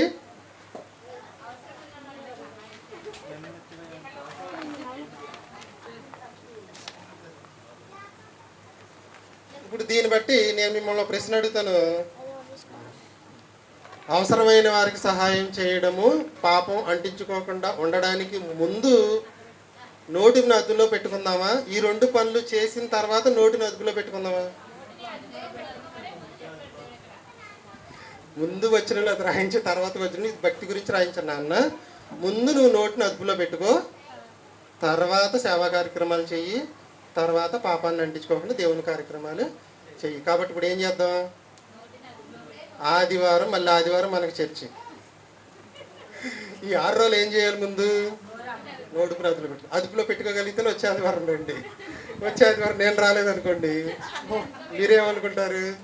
చెప్పాడు కానీ ఆయన నోరు అదుపులో లేదనుకుంటా, అందుకని అనుకుంటాం. అంటే సరదాగా చర్చి గడవాలి తప్పితే ఏదో నేనేదో పెద్ద భయంకరులాగా మీరు నన్ను చూసి మీరేదో నుంచి అలా కాదు. చక్కగా బడిలో ఎలా ఉంటుందో అలా సరదాగా దేవుని వాక్యాన్ని నేర్చుకుని వెళ్ళిపోదాం. క్రీస్తు దగ్గరకు వచ్చాము అంటే మనం అందరం ఎవరు అని అర్థం? పాపులమని మనంతటా మనం ఒప్పుకున్నాం దేవుడి దగ్గర. నేను గొప్ప కాదు, నువ్వు గొప్ప కాదు, అందరం ఒప్పుకున్నాం. ఇక్కడ ఎవరా ఎక్కువ కాదు, ఎవరా తక్కువ కాదు. ఇప్పుడు చెప్పండి, మనం చేసే భక్తి నిలబడాలి, మనం చేసే కష్టం. ఈరోజు వ్యవసాయానికి వెళ్ళినా, ఉద్యోగానికి వెళ్ళినా, పనికి వెళ్ళినా, ఎక్కడికి వెళ్ళినా మనిషి ఎంతో కొంత సంపాదించుకుంటాడు. దాన్ని వదులుకుని ఎందుకు వస్తున్నాము అంటే చివరికి అది కూడా వ్యర్థమైపోయింది అనుకోండి, ఎంత బాధగా ఉంటుంది. చిన్న విషయం ఏంటి? నోటిని అదుపులో పెట్టుకోవాలి. మొదట నాలుకను అదుపు చేయాలి, తర్వాత భక్తి చేయాలి. మొదట నాలుకను అదుపులో పెట్టుకుందాం, తర్వాత ప్రార్థన చేద్దాం. మొదట నాలుకను అదుపులో పెట్టుకుందాం, తర్వాత వాక్యాన్ని చదువుదాం. మొదట నాలుకను అదుపులో పెట్టుకుందాం, తర్వాతే చర్చికి వద్దాం. మొదట నాలుక కళ్ళెం పెట్టుకొని భక్తి చేస్తేనే మన భక్తి అర్థం ఉంటుంది తప్పితే కళ్ళెం పెట్టుకోలేని వాని భక్తి వ్యర్థము. నోటికి కళ్ళెము పెట్టుకోగలిగిన వాని భక్తి అర్థము. ఇన్ని సంవత్సరాలుగా మనం చేస్తున్న భక్తి అంతా ఇప్పటి వరకు వ్యర్థమైపోయిందేమో ఒక్కసారి ఆలోచించుకోండి అందరూ. ఇప్పటి వరకు వ్యర్థమైపోతే పోనివాడు బతికే ఉన్నాం కాబట్టి తర్వాత చేయబోయే భక్తినైనా అర్థవంతంగా మార్చుకుందాము. నీ నోటికి కళ్ళెం లేకుండా ఏదేదో మాట్లాడేసేస్తున్నాం అనుకోండి, కరెంటుకి బిల్లు కట్టాలి, పంపుకి వాటర్కి బిల్లు కట్టాలి, మాటలకి బిల్లు లేదు కదా. గొంతు నొప్పి వస్తే తప్పితే మాట్లాడటం అనేది గుర్తుంచుకోండి. మనం మాట్లాడే ప్రతి మాటకి దేవుడికి లెక్క అప్పచెప్పవలసిన వారమై ఉన్నాము. నోటికి కళ్ళెము పెట్టుకోగలిగానండి, నేను నోటికి కళ్ళెం పెట్టుకోగలిగానండి అని ఎవరైతే అనగలుగుతారో వాళ్ళు భక్తి చేయగలుగుతారు. కోపం వస్తే నా నోట్లో నుంచి, నా హృదయంలో నుంచి ఏం బయటకు వస్తుంది? దెయ్యం బయటకు వస్తుంది. అప్పటి వరకు ఎక్కడుంది? అది లోనే ప్రశాంతంగా ఉంది. నీ నోరు అదుపులో ఉన్నంత వరకు అది కూడా అదుపులోనే ఉంటుంది. నీ నోరు ఎప్పుడైతే కంట్రోల్ తప్పిందో అనేసిన తర్వాత అనుకుంటే నేనైనా ఎలా అన్నది, నువ్వు కాదు అంది. నీలో ఉన్న ఆడు నీతో అనిపించాడు అనమాట. కాబట్టి సంఘానికి వస్తున్న నువ్వు నేను తీసుకోవలసిన జాగ్రత్తల్లో మొదటి జాగ్రత్త ఏంటంటే నోటికి కళ్ళెం పెట్టుకోవాలి. కళ్ళెము అంటే అర్థం ఏంటి? అనవసరంగా మాట్లాడకుండా ఉండడం. కళ్ళెం పెట్టుకోవడం రేపు నుంచి అందరూ ఆవుకిను ముసుగులాగా వేస్తారు కదా, అవి పెట్టుకుని చర్చికి వద్దాం. ఎవరన్నా అడిగారు అనుకోండి, దేవుడు మమ్మల్ని కళ్ళెం పెట్టుకోమన్నాడని చెప్పండి. హృదయానికి వెయ్యాలి చిక్కం. హృదయము నిండి ఉండు దానిని బట్టి నోరు మాట్లాడు. ఇప్పుడు ఎక్కడ వేయాలి చిక్కాన్ని? హృదయానికి వేయాలి. అవసరం అయితేనే మాట్లాడండి. మనం అనవసరంగానే ఎక్కువ మాట్లాడతాం, అవసరానికి మాట్లాడతాం. కాబట్టి ఈ అత్యంత జాగ్రత్తను మనం తీసుకోవాలి. దీని గురించి ఉదయం పిల్లలకి నేర్పించిన సొలొమోను గారు రాసిన సామెతల గ్రంథంలో ఒక మాటను చూసుకుందాం. సామెతల గ్రంథం 18:21. మొదటి జాగ్రత్త ఏంటండి? సంఘానికి వస్తున్న నీవు తీసుకోవాల్సిన మొదటి జాగ్రత్త ఏంటంటే నోటికి కళ్ళెం పెట్టుకో. కళ్ళెం పెట్టుకోవడం అంటే మళ్ళీ మీరు వచ్చేది వారు అందరూ మాస్కులు వేసుకురావడం కాదు. హృదయాన్ని కంట్రోల్లో పెట్టుకోవాలి, అనవసరంగా మాట్లాడకూడదు. Okay, right. సామెతల గ్రంథం 18:21. అందరికి తెలిసిన మాట. సామెతల గ్రంథం 18:21. జీవ మరణములు నాలుక వశం. నీ నాలుక అంటే నిన్ను స్వర్గానికి తీసుకెళ్తుంది అంటే నీ నాలుక నిన్ను నరకానికి తీసుకెళ్ళిపోతుందంట. ఎక్కడుందండి మీకు స్వర్గానికి వెళ్ళేది, నరకానికి వెళ్ళే మార్గం ఎక్కడుంది? నీ నాలుకలోనే ఉంది. నీ నాలుకను జాగ్రత్తగా కంట్రోల్లో పెట్టుకున్నావు అనుకోండి, నీ భక్తి మొత్తం నిలబడుతుంది, స్వర్గానికి వెళ్ళిపోతావు. నీ నాలుగు నువ్వు కంట్రోల్లో పెట్టుకోకపోతే నీ భక్తి మొత్తం జీరో అయిపోద్ది. నాకు ఒక్కొక్కసారి చదవండి. జీవ మరణములు నాలుక వశము. కాబట్టి ఇప్పటి వరకు నీ భక్తి వ్యర్థమైతే, నా భక్తి వ్యర్థమైతే మన ప్రయాణం ఎక్కడికంటారు? ఏం చేసామంటే మనం నాలుకను ఏం చేయలేదు, కంట్రోల్లో పెట్టుకోకుండా భక్తి చేసుకుంటూ వచ్చేసాం, తెర చచ్చిపోయాం. దేవుడు ఏమంటాడు? నీ భక్తి మొత్తాన్ని జీరో అంటాడు. జీవ మరణములు నాలుక వశము. సామెతల గ్రంథం 15:24. సామెతల గ్రంథం 15:24. సామెతల గ్రంథం 15:24. ఈ వచనం కూడా మనం చాలాసార్లు చదివిన మాటే. బైబిల్ లేఖన గీతంలో కూడా 9వ పాటగా వచ్చింది. అది క్రిందనున్న పాతాళమును తప్పించుకొనవలనని. సామెతల గ్రంథం 15:24. క్రిందనున్న పాతాళమును తప్పించుకొనవలనని బుద్ధిమంతుడు పరమునకు పోవు జీవ మార్గమును నడుచుకొనును. జీవ మార్గం అంటే ఏంటి?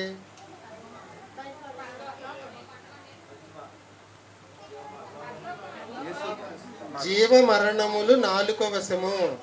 జీవ మార్గం అంటే ఏంటి? నాలుకను కంట్రోల్ పెట్టుకుని భక్తి జీవితాన్ని కొనసాగించే మార్గం జీవ మార్గం. నాలుకను అదుపులో పెట్టుకుని జీవించే మార్గమే జీవ మార్గం. నాలుకను కంట్రోల్లో లేకుండా జీవించేది అది ఎక్కడికో మనల్ని తీసుకెళ్ళబడుతుంది. అంటే నోటికి కళ్ళెం వేసుకుని జీవించేవాడి మార్గము జీవ మార్గము. నోటిని అదుపులో పెట్టుకోలేని వాడి మార్గము మరణ మార్గము. ఆయుష్ రహస్యాలు, ఆరోగ్య రహస్యాలు మీ అందరికీ తెలుసు. కీర్తన గ్రంథం 34:13 ఒకసారి చూడండి. 34:13. కీర్తనల గ్రంథం 34:13. కీర్తనల గ్రంథం 34. కీర్తనల గ్రంథం 34:13. కీర్తనల గ్రంథం 34:13. చెడ్డ మాటలు పలకకుండా నీ నాలుకను, కపటమైన మాటలు పలకకుండా నీ పెదవులను కాచుకొనుము. ఇదొక ఆయుష్ ఆరోగ్య రహస్యం. ఏం చేయమన్నాడండి? దీన్ని ఇంకో మాటలో చెప్పండి. నోటిని కాచుకో. అంతే అంతే అని విపులంగా ఇక్కడ రాశాడు తప్పితే అదే మాట ఇక్కడ వచ్చింది. నీ నోటికి కళ్ళెము. కళ్ళెము అంటే ఏంటి? చెడ్డ మాటలు పలకకుండా, కపటమైన మాటలు పలకకుండా అని అర్థం. అదే 39వ కీర్తన 1వ వచనం చూడండి, దావీదు గారి మాటల్లో.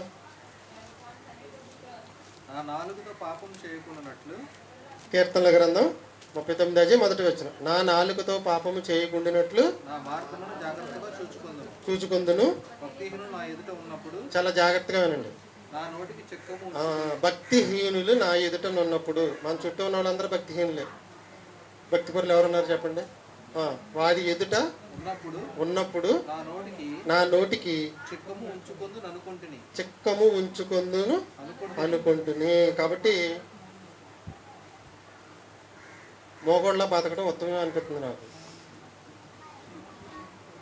అంతే కదా. అవసరమైతేనే మాట్లాడదాం, అలాగని వాక్యం చెప్పడం మానకండి, చక్క చెప్పచ్చు వాక్యం. ఓకేనా. ఎప్పుడు కూడా మీరు గుర్తుంచుకోవాల్సింది ఏంటంటే, ఎదుటి వ్యక్తి ఏదో మాట్లాడుతున్నాడు, వాడికన్నా ముందు కలబడిపోయి ముందు మనం మాట్లాడేసేస్తాం. అవతోడు అనుకుంటే అవతోడు చెప్పడం అవదాం, కానీ మనం చెప్పడం పూర్తి అయిపోద్ది. వాడు చెప్పాల్సింది చెప్తాడు, ఇంకా ఇంకెందుకులే అని అనుకుంటా. వినుటకు వేగిరపడాలి, మాటలాడుటకు ఎవరు చెప్పారు? యేసుక్రీస్తు ప్రభులు వారు చెప్పిన మాట, లేదా దేవుడు చెప్పిన మాట, లేదా బైబిల్ చెప్పిన మాట. నాలుక నుండి ఏమి రావాలి? ఒకసారి కీర్తనల గ్రంథం 119 172 వచ్చిన చూడండి. కీర్తనల గ్రంథం 119 172 వచ్చిన.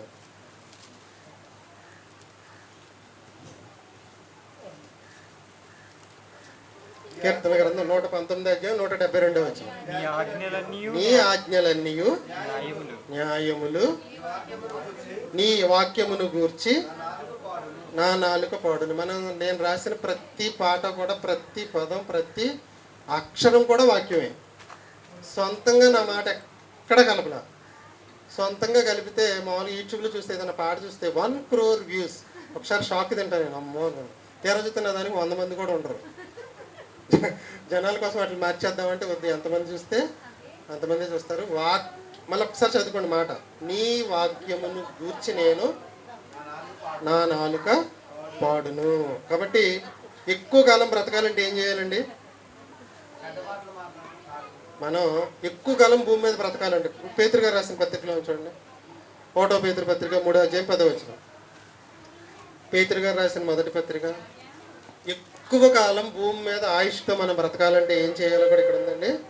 పేతురు గారు రాసిన మొదటి పత్రిక 3వ అధ్యాయం 10వ వచనం. జీవమును ప్రేమించి మంచి దినములను చూడగోరు వారు చెడ్డ వాటిని పలకకుండా తమ నాలుకను కపటపు మాటలు చెప్పకుండా తన పెదవులను కాచుకొనవలెను. దీన్ని కూడా ఒక్క మాటలో చెప్పండి. నోటికి చిక్కం పెట్టుకో. బాగా అర్థం చేసుకున్నాను. నోటికి కళ్ళెము వేసుకోలేని వాని భక్తి వ్యర్థం. కాబట్టి ఈ పాటని నేను సుమారుగా 70-80 సార్లు అన్నా. బాగా గింగిరాలు తిరిగిపోద్ది నా మైండ్లో. కాస్త మీరు కూడా వినండి ఇంటికి వెళ్ళిన తర్వాత. భక్తి అంటే ఏంటి? ఒక పాట 32వ పాట. వ్యర్థమైన భక్తి ఏంటి? 31వ పాట. ఒకే వచ్చిన అలా వస్తూనే ఉంటుంది. ఎంతసేపైనా అలా వస్తూనే ఉంటుంది, మార్పు ఏమి ఉంటుంది. ఇప్పుడు చెప్పండి, ఏది వ్యర్థమైన వ్యక్తి? నోటికి కళ్ళెము వేసుకోలేని వాని భక్తి వ్యర్థము. బైబిల్ లేఖన గీతం 31 మనకి వస్తుంది. ఒక్కసారి యాకోబు పత్రిక 3వ అధ్యాయం 1వ వచనం 2వ వచనం చూడండి.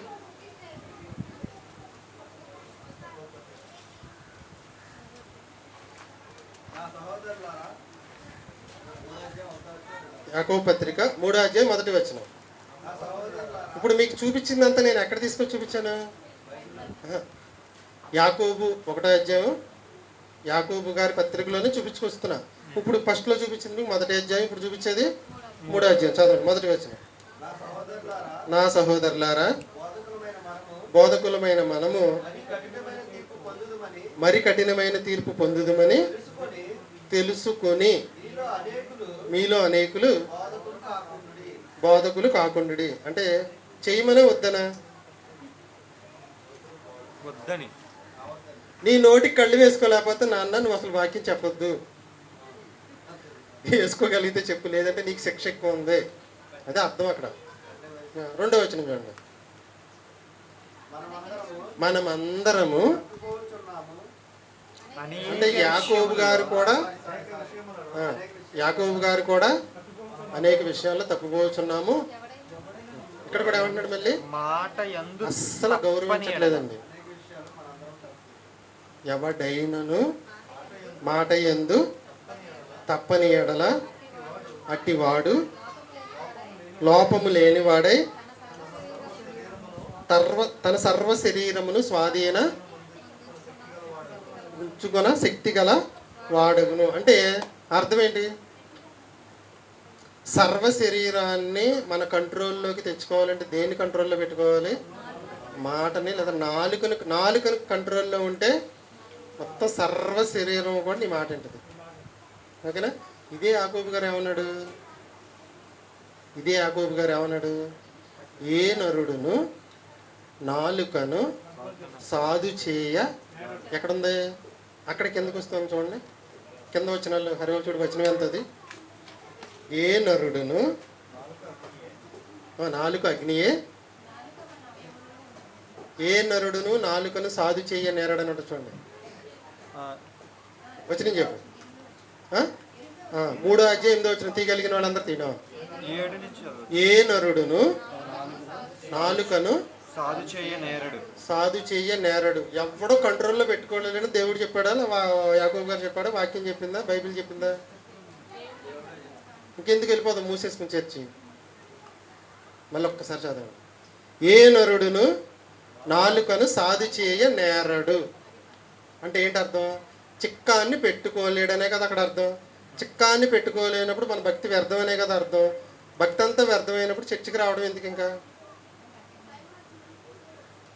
కరాఖండికి రాయించాడు. ఏమని రాయించాడు? ఏ నరుడును నాలుకను సాధు చేయ నేరడు అంటే చేసుకోలేడని. ఇప్పుడు నేను చెప్పేది ఏంటంటే చేసుకోగలడా చేసుకోలేడా? ఇక్కడ బట్టి చేసుకోలేడు. అలా అంటే ఎలా కుదురుద్ది? చేసుకోలేనప్పుడు చర్చికి రావడం వేస్ట్ కదా. మరి అదే యాకోబు గారు 1వ అధ్యాయంలో నాన్న నీ నోటికి చిక్క వేసుకుంటే నీ భక్తి వ్యర్థం అవదని చెప్పాడు. మరి దీని అర్థాన్ని మనం తెలుసుకుని ఇంటికి వెళ్ళిపోదాం. కంట్రోల్లో పెట్టుకోగలమా? పెట్టుకోలేమా? మరి ఈ మాటకు అర్థం ఏంటి? ఓకేనండి.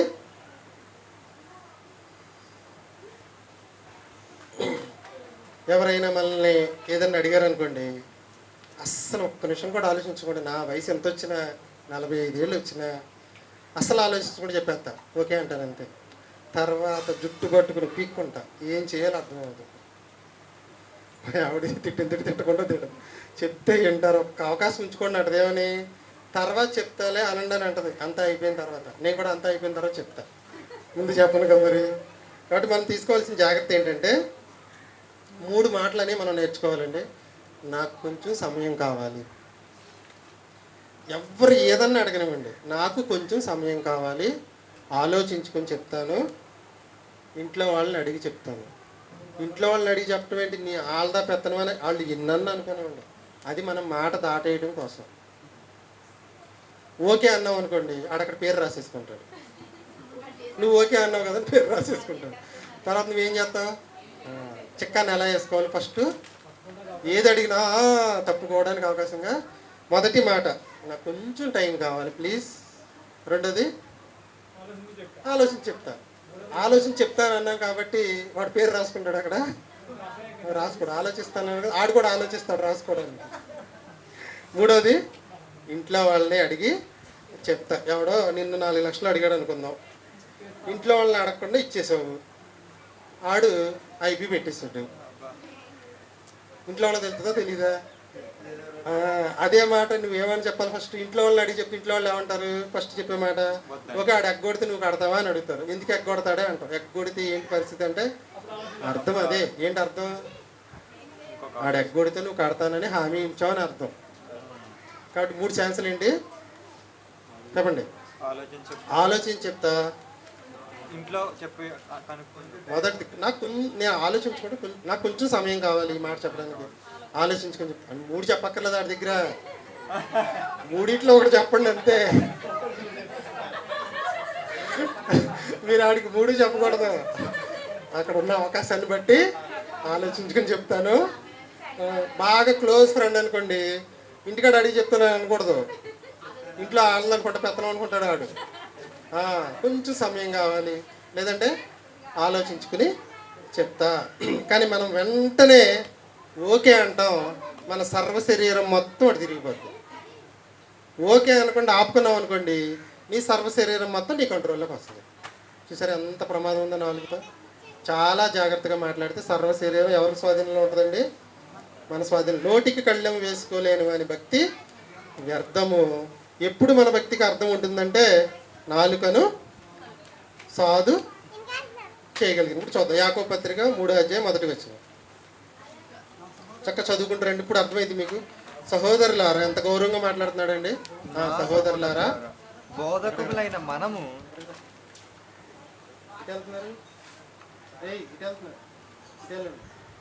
చదవండి. బోధకులమైన మనము మరి కఠినమైన తీర్పు పొందుదురు అని మీరు అనేకులు నోటికి కళ్ళెం వేసుకోకుండా భక్తి చెయ్యొద్దు. అర్థం చేసుకోండి, అపార్థం చేసుకోవద్దు. చదవండి. రెండవ వచనం. అనేక విషయంలో మనమందరము తప్పిపోవచ్చున్నాము. ఎవరైనను మాట యందు తప్పని ఎడల వాడు సర్వ శరీరమును స్వాధీన పరుచుకొనగల వాడగును. 3వ వచనం. నువ్వే చేసావా? 3వ వచనం. నోటికి కళ్ళెము పెట్టి గుర్రములు. ఇక్కడ మీకు 2 ఉదాహరణలు చెప్తున్నాడు చూడండి. గుర్రములు మనకు లోబడుటకై. గుర్రాన్ని మనం లోపరుచుకోవడానికి అని గుర్తుంచుకోండి. మనం ఏం చేయాలి అంటే 2వ వచనం ప్రకారం మన సర్వ శరీరాన్ని మన స్వాధీనంలో ఉంచుకోవాలి. మన సర్వ శరీరాన్ని మన స్వాధీనంలో ఉంచుకోవాలంటే 4 చెక్క వేయాలి. ఉదాహరణకి మీకు ఏం చెప్తున్నాడంటే గుర్రములు మనకు లోబడుటకై నోటికి కళ్ళెము పెట్టి వాటి శరీరం అంతయు మీకు తెలుసు. దాన్ని కళ్ళెం పట్టుకుని ఎలాంటి ఎట్టి తిప్పితే అటు తిరిగిద్ది, సర్వ శరీరం తిరిగిద్ది. తర్వాత చదవండి. ఓడలను కూడా చూడుడి, అవి ఎంతో గొప్పవై పెనుగాలికి కొట్టుకోబడినను వాడ నడుపువాని ఉద్దేశము చొప్పున చిన్న తెరచాప అంటారు చూసారా, చుక్కాని చేత తిప్పబడును. అలాగుననే నాలుక కూడా చిన్న అవయవమైనను. చిక్కం ఎంత ఉంటుంది? చిన్నగా ఉంటుంది. చుక్కాని ఎంత ఉంటుంది? చిన్నగానే ఉంటుంది. గుర్రానికి వేసే కళ్ళెం ఎంత ఉంటుంది? చిన్నగానే ఉంటుంది. మన నోట్లో ఉన్న నాలుక కూడా ఎంత ఉందంటే మన చర్మం అంత లేదు. ఎంత ఉందంటే చిన్నగా. ఎంత కొంచెం మునిపు విస్తారమైన అడుగుని తగలబెడుతుందో మన సర్వ శరీరాన్ని తగలబెట్టాలంటే మన 4 చాలు అని చెప్తున్నాడు. ఇప్పుడు మన శరీరాన్ని మన స్వాధీనంలో ఉంచుకోవాలి అంటే నాలుకను అదుపులో ఉంచుకోవాలి. తర్వాత చదవండి. నాలుక అగ్నియే. నాలుక ఉంచబడిన పాప ప్రపంచం. ఎక్కడుందండి? నాలుకలో ఉంది పాప ప్రపంచం.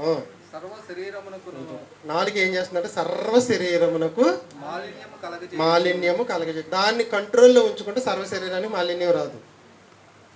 ఇప్పుడు పాపాన్ని అంటకుండా ఉండాలి అంటే దేని కంట్రోల్లో ఉంచుకుంటే ఆటోమేటిక్గా అన్ని కంట్రోల్లోకి వచ్చేస్తాయి అంటే నాలుగుని కంట్రోల్లో ఉంచుకుంటాం. తర్వాత చదువు. ప్రకృతి చక్రమునకు చిచ్చు పెడుతుంది. తర్వాత చదువు. 8వ వచనం వరకు చదువు హరిబాబు. అది నరకము చేత చిచ్చు పెట్టబడును. మృగ పక్షి సర్ప జలచరములలో ప్రతి జాతియు నరజాతి చేత సాధు కాజాలను సాధు ఆయను. కానీ ఇక్కడ అక్కడ ఆగలి మీకు. ఏ నరుడును నాలుకను సాధు చేయ నేరడు. యాకోబు గారు ఈ సోదంతా చెప్పక్కర్లా. ఫస్ట్లో వచ్చిన ఏ నరుడు నాలుకను సాధు చేయ నేరడు అని 5వ అధ్యాయంలోకి వెళ్ళిపోవచ్చు. ఇదంతా ఎందుకు చెప్పుకొచ్చాడంటారు? మళ్ళొక్కసారి వచ్చిన 4-5 సార్లు చదువుకోండి, మీకు అర్థమైంది. ఏ నరుడును నాలుకను సాధు చేయ నేరడు. ఏ నరుడును నాలుకను సాధు చేయ నేరడు. ఏ నరుడును నాలుకను సాధు చేయ నేరడు. ఏ నరుడును నాలుకను సాధు చేయ నేరడు. చెప్పండి. నువ్వు నరుడువా విశ్వాసవా?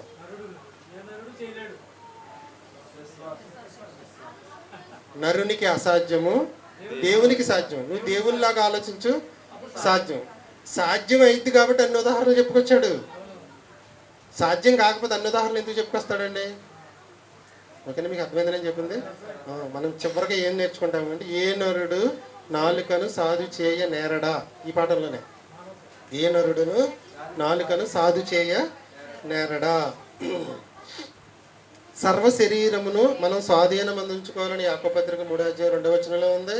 యాకోబు పత్రిక 1వ అధ్యాయం 26-27 వచనంలో భక్తి అంటే ఏంటి అనుకుంటున్నారు?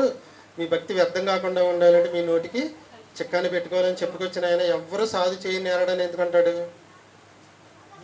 అంటే ఏదో ఉంది, అది మనం ఈరోజు తెలుసుకుందాం. సాధు చెయ్యాలి, మచ్చిక చేసుకోవాలి, లోబరుచుకోవాలి, సాధు చెయ్యాలి. ఎవరిని?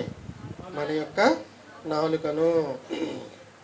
మీ అందరికీ బాగా గుర్తుండిపోవడానికి ఒక పాట కూడా ఇది నేను సుమారు సంవత్సరం క్రితం రాశాను. సాధు చెయ్యాలి నాలుకను. పాట అక్కడే ఉంది, మనం ఎవరికి కూడా సాధు చేయలేదు. మన భక్తి అంతా ఏమైపోతుందంటే వ్యర్థమైపోతుంది. ఆ పాటలో ఉన్న ప్రతి అక్షరము ప్రతి పదము కూడా వాక్యమేనండి. వాక్యాన్నే పాటగా రాయటం అనేది జరిగింది. ఇది గుర్తుంచుకోండి. సాంగ్స్లో 42 సాంగ్ అండి. అది ఒక్కసారి వేస్తాను వినండి. ఇంతకీ ఏది వ్యర్థమైన భక్తి? నోటికి కళ్ళెం పెట్టుకోలేని వాని భక్తి వ్యర్థం. మనిషి నాలుకను సాధు చేయగలడా? ఎలా చేయగలడనేది ఒక పాట విన్న తర్వాత మీకు వివరించి చెప్తాను. ఇక్కడ వరకు ఏం చెప్పొచ్చానండి మీకు? ఏమన్నా చేయండి, నాలుకను సాధు చేసుకోవాల్సిందే. నాలుకను ఏం చేయాలి? నాలుకను చెప్పండి.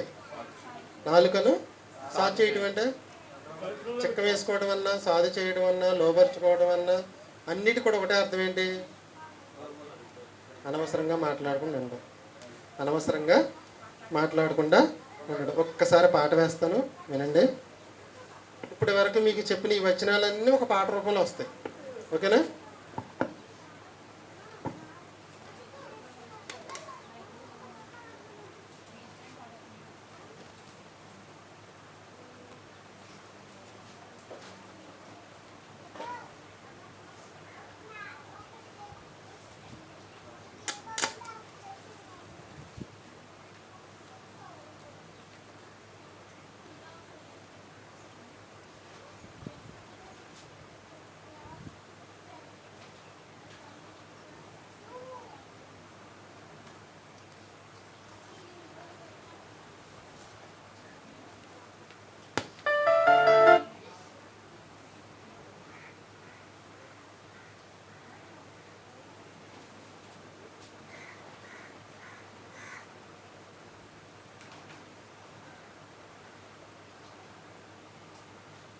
సాధు చేయాలి నాలుకను, మచ్చిక చేసుకోవాలి నాలుకను, లోపరుచుకోవాలి నాలుకను, స్వాధీనపరుచుకోవాలి నాలుకను.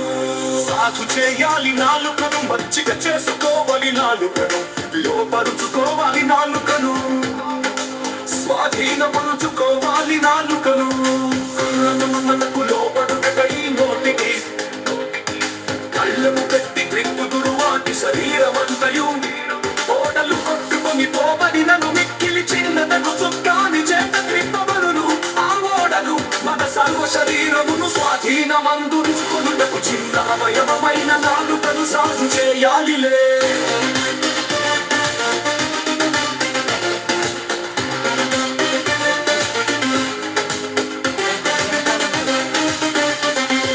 గుర్రమును మనకు లోపడుటకై నోటికి కళ్ళము పెట్టి సాధు చేయాలి నాలుకను, మచ్చిక చేసుకోవాలి నాలుకను, లోపరుచుకోవాలి నాలుకను, స్వాధీనపరుచుకోవాలి నాలుకను. సాధు చేయాలి నాలుకను, మచ్చిక చేసుకోవాలి నాలుకను, లోపరుచుకోవాలి నాలుకను, స్వాధీనపరుచుకోవాలి నాలుకను. గుణములు మనకు లోపడుటకై నోటికి కళ్ళెము పెట్టి త్రిపుదులు వాటి శరీరమంతయు పొడలు కొట్టుకొని పోబడినను మిక్కిలి చిన్నదగు చుక్కాని చేత త్రిప్పబడును. ఆ ఓడలు మన సర్వ శరీరమును స్వాధీనమందుకొనుటకు చిన్న అవయవమైన నాలుకను సాధు చేయాలిలే. గురువులు మనకు లోపడుటకై నోటికి కళ్ళము పెట్టి త్రిపుదులు వాటి శరీరమంతయు పొడలు కొట్టుకొని పోబడినను మిక్కిలి చిన్నదగు చుక్కాని చేత త్రిప్పబడును. ఆ ఓడలు మన సర్వ శరీరమును స్వాధీనమందుకొనుటకు చిన్న అవయవమైన నాలుకను సాధు చేయాలిలే. సాధు చేయాలి నాలుకను, మచ్చిక చేసుకోవాలి నాలుకను, లోపరుచుకోవాలి నాలుకను, స్వాధీనపరుచుకోవాలి నాలుకను.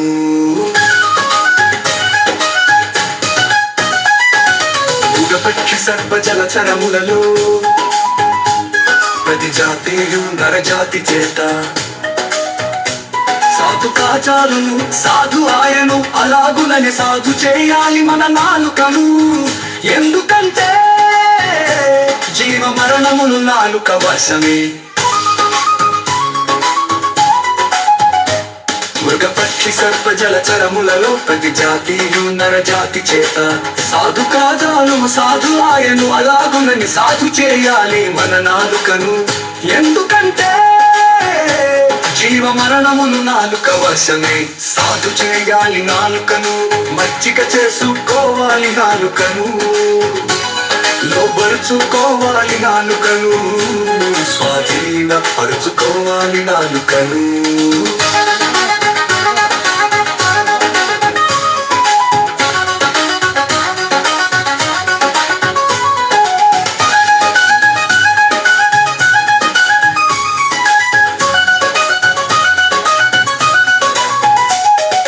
జీవమును ప్రేమించి మంచి దినములను చూడగోరు వాడు చెడ్డ దాని పలకకుండా తన నాలుకను కపటమైన మాటలు చెప్పకుండా తన పెదవులను కాచుకొనవలను నోటిని నాలుక భద్రం చేసుకునివాడు శ్రమల నుండి తన ప్రాణమును కాపాడుకొను. జీవమును ప్రేమించి మంచి దినములను చూడగోరు వాడు చెడ్డ దాని పలకకుండా తన నాలుకను కపటమైన మాటలు చెప్పకుండా తన పెదవులను కాచుకొనవలను నోటిని నాలుక భద్రం చేసుకునివాడు శ్రమల నుండి తన ప్రాణమును కాపాడుకొను. సాధు చేయాలి నాలుకను, మచ్చిక చేసుకోవాలి నాలుకను, లోబరుచుకోవాలి నాలుకను, స్వాధీన పరుచుకోవాలి నాలుకను.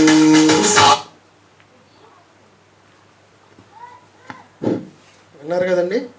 ఇప్పటి వరకు చెప్పిన పాఠం మొత్తం దేంట్లో వచ్చిందంటే మీకు ఈ పాటలో వచ్చింది. ఇప్పుడు చెప్పండి, ఏది వ్యర్థమైన భక్తి?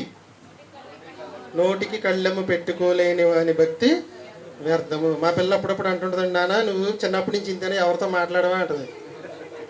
మొన్న కూడా ఉందండి. అది నాకే తెలుసు, ఎందుకు అనవసరంగా మాట్లాడినంతే. చిన్నప్పటి నుంచి ఇంతేనా అంటే ఏంటంటే అర్థం అంటే నా నాలుకకు కళ్ళెము పెట్టుకున్నానని అర్థం. ఎంత కళ్ళెము పెట్టుకున్నా ఎక్కడో చోట మాట అనవసరంగా వచ్చేస్తుంది. ఎంతో జాగ్రత్తగా ఉన్నా వస్తుంది, కానీ చాలా వరకు జాగ్రత్త కంట్రోల్లో పెట్టి ఇంకా జాగ్రత్తగా కంట్రోల్లో పెట్టుకుందామండి. ఈ రోజు నుంచి మనం అందరం ఏం చేయాలంటే నాలుకను ఏం చేసుకోవాలి? కళ్ళెం పెట్టుకోవాలి. వ్యర్థమైన ఆరాధన వలె వ్యర్థమైన భక్తి కూడా ఉంది. వ్యర్థమైన భక్తి ఏంటంటే ఎవరికి వాళ్ళు మన గుడ్డల మీద చేసుకున్న నాలుకను నేను స్వాధీనంలో ఉంది అని ఎవరైతే చెప్పగలుగుతారో ఆ మనస్సాక్షి ఎవరిదైతే అంగీకరిస్తుందో వాళ్ళ భక్తికి అర్థం ఉంది అంటే వ్యర్థమే. మన మనస్సాక్షి లేదు నీ నోటికి కళ్ళు లేదని అందనుకోండి, మనం చేస్తున్న భక్తి అంతా కూడా వ్యర్థమే. వచ్చే ఆదివారానికి ఏం వేసుకుని రావాలండి మనం అందరం? చెప్పండి. నోటికి వచ్చే ఆదివారం కాదండి, ఈ రోజు నుంచి ప్రతిరోజు కూడా నోటికి ఏం పెట్టుకోవాలి అంటే కళ్ళెం పెట్టుకోవాలి. వ్యర్థమైన భక్తి వద్దు, పవిత్రమైన భక్తి ముద్దు. చిన్న డౌట్ నాకు ఎప్పటి నుంచో ఉంది. ఏంటంటే సుమారు ఒక 18-19 సంవత్సరాల క్రితం నుంచి ఉన్న డౌట్ నాకు. ఇది ఒకసారి ఇప్పుడు చదవండి. యాకోబు పత్రిక 3:8 అది ఈరోజు మీకు తెలియజేసి పంపించేస్తాను. యాకోబు గారు రాసిన పత్రిక 3:8 ఏ నరుడును నాలుకను సాధు చేయ నేరడు. అంటే ఏ మనిషి కూడా నాలుకను సాధు చేయలేడని యాకోబు గారు ఎందుకన్నాడు? సాధు చేసుకోండి అని ఉదాహరణలన్నీ చెప్పుకొచ్చి సర్పము, పక్షి, జలచరం అన్ని స్వాధీనపరుచుకుంటున్నాడు. ఏ నరుడును నాలుకను సాధు చేయ నేరడు. సాధు చేయలేమా, చేయగలమనేది ఒక 5 నిమిషాలు ముగించేసుకుని వెళ్ళిపోదాం. కళ్ళెము వేయలేము అంటున్నాడు. నిజంగానే సాధు చేయలేమా? సాధు చేయలేకపోతే గుర్తుంచుకోండి, మనం అందరం ఎక్కడికి వెళ్ళిపోతామంటే నరకానికి వెళ్ళిపోతాము. కానీ కొందరు మాత్రం పరదేశంలో ఉన్నారు అంటే అర్థం ఏంటి? చేయగలిగారు. వాళ్ళు నాలుకను సాధు చేశారని మనకు అర్థమవుతుంది. జీవమరణంలో నాలుక వశం కాబట్టి నాలుకను వాళ్ళు స్వాధీనంలో పెట్టుకున్నారు కాబట్టి వాళ్ళు ఎక్కడున్నారు అంటే పరదేశంలో ఉన్నారు కాబట్టి ఈ యాకోబు గారు రాసిన మాట తప్పంట. నేను చెప్పింది మీకు అర్థమైందండి. యాకోబు గారు ఏమన్నాడు? ఏ నరుడును సాధు చేయలేడు అన్నాడు కదా. సాధు చెయ్యకపోతే పరదేశంలో కొంతమంది ఎలా వెళ్ళారు? పరదేశికి వెళ్ళారు అంటే నరుల్లో కొంతమంది ఏం చేశారంటే నాలుకను సాధు చేశారు. వాళ్ళు ఎలా సాధు చేసుకున్నారో ఈ మాట యొక్క అర్థం ఏంటో మనం ఈరోజు తెలుసుకుందాము. యాకోబు గారి యొక్క మాట యొక్క వివరణ ఏంటంటే, ఏ నరుడును సాధు చేయలేడు, నరుని వలన అవదు. చెప్పింది మీకు అర్థమైందండి. నరుని వలన అవదు. నరుని వలన సాధు చేయడం అవ్వాలి అంటే ఒక శక్తి యొక్క సహాయం మనకు కావాలి. చెప్పిన పాయింట్ మీకు అర్థమవుతుందండి. యాకోబు గారు చెప్పింది తప్ప అంటే తప్పు కాదు. నరుని వలన సాధు చేయడము అవ్వదు. ఆ నరుడు సాధు చేయుటకు ఒకరి సహాయము, ఒకరి శక్తి అనేది అవసరం. అదేంటో మనం ఇప్పుడు తెలుసుకుందాం. ఒక పవర్ మనకి కావాలి. మనిషి శక్తితో, మనకున్న శక్తితో ఎవ్వరూ కూడా నాలుకను పూర్తిగా సాధు చేయలేము. అది ఎంతో శక్తివంతమైనది, ఎంతో ప్రమాదమైనది. దాని పవర్ మీకు ఇంతకుముందు చదివారు. మరణకరమైన విషంతో నిండి ఉంది, నిలువ నీయలేని దుష్టత్వంతో అది నిండి ఉంది. ఉందా మీకు వచనాల్లో? ఒకసారి చదవండి వచనం.